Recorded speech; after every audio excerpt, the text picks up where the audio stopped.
കൊട്ടാരക്കര പഴവേലി സ്വദേശി കവി കഥാകൃത്ത്.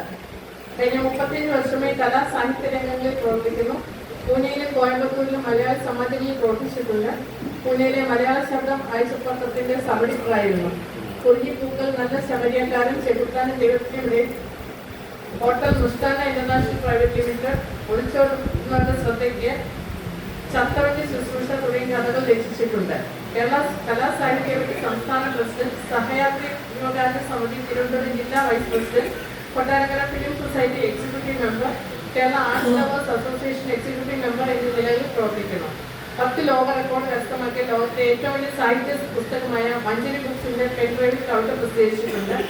Baba Sahib doctor BR Ambedkar national fellowship award, ജനകീയ കവിതാ വേദി പുനലൂർ ബാല സ്മാരക സാംസ്കാരിക അവാർഡ്, മലയാള കാവ്യ സാഹിത്യ പുരസ്കാരം, പ്രഥമ ജയവിജയൻ സ്മാരക അക്ഷരശ്രീ അവാർഡ്, കേരള കലാ കവിതാ സാഹിത്യത്തിലൂടെ സുഗതകുമാരി സ്മാരക പുരസ്കാരം, ഇങ്ങനെ ധാരാളം അവാർഡുകൾ ലഭിച്ചിട്ടുണ്ട്. നിലവിൽ അക്കൗണ്ട്സ് ആൻഡ് ഫിനാൻസ് മാനേജറായി ജോലി ചെയ്തു വരുന്നു.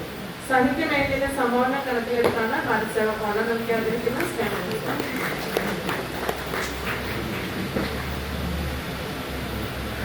ശ്രീ അബ്ദുൾ റഷീദ് നെല്ലിയാളി.